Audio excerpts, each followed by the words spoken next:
Welcome to a new episode of Talking on the Jazz interview series with jazz musicians. And today we have the pleasure to have Mr. LIEBMAN here with us. Welcome. Thank you. Pleasure to be here.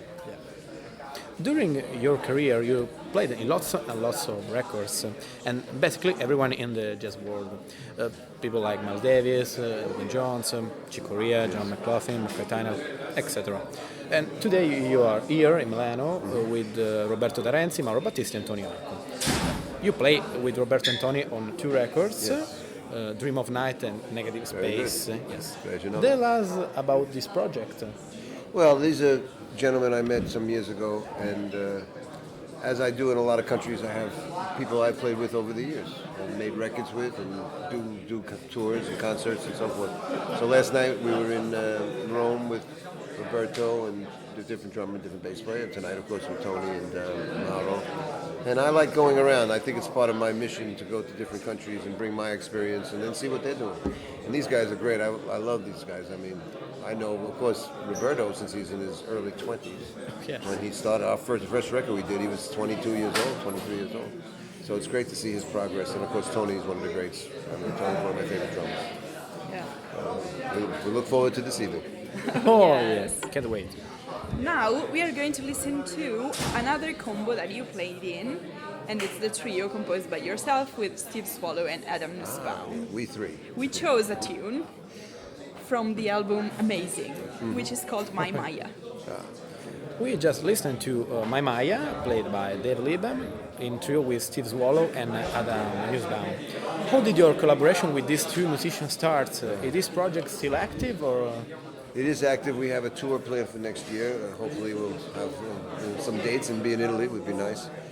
But I know Steve Swallow since the late 1960s. He's one of the first, let's say, heavy guys I played with in 1969, when he still played upright bass, by the way. And then Adam was a young man following me around in the 70s, a big jazz fan, and eventually he became... Eventually I enlisted his help in a group. And he was part of a group I had with John Schofield, Ron McClure, and a trumpet player named Tero Masahino in the late 1970s. So my relationship with these two gentlemen goes way, way back. Now we know that you are very active as a teacher. You just finished teaching a masterclass here, and I think it's safe to assume that you meet a lot of very young jazz musicians every day. Yes, I do. And in today's world, it's very easy to have access to good education programs and potentially every record on the planet, like right away with YouTube and the internet. Do you think that this makes being a musician easier than it was? It makes it easier to get the materials. Yeah. We used to have to search for them. Yeah. If we wanted a record, we had to go to a specialized record store, and this is the 60s. Yes. I think it's a double-edged sword. It's easier to get information, but now there's too much information. Yeah.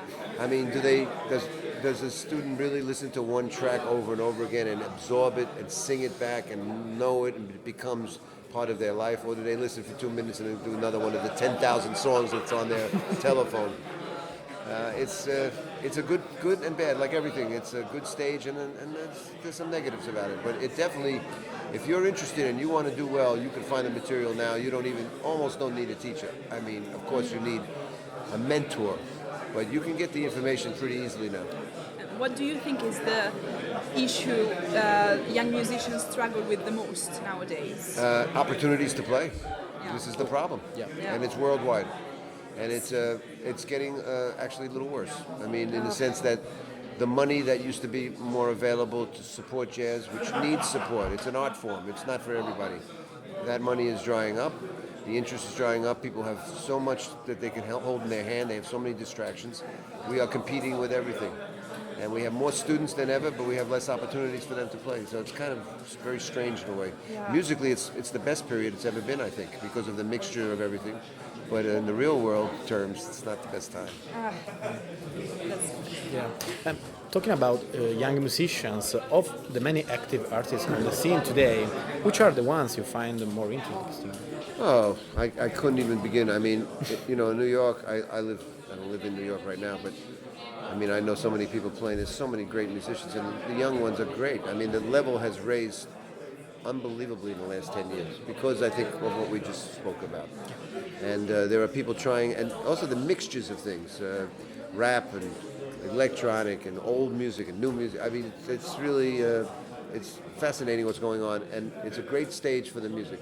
It's the best time ever, I think. You can really find something you like to do. It used to be more limited, now it's much more open. Okay. Thank you for your time. Grazie, molto grazie. We'll let you prepare for your show. Thank you for your time. And we leave our listeners with another tune of yours. And this is the sound of Dave Liebman. Goodbye. Ciao. Grazie. Very good, thank you. Grazie. Very good, thank you. Thank you very much. Good question.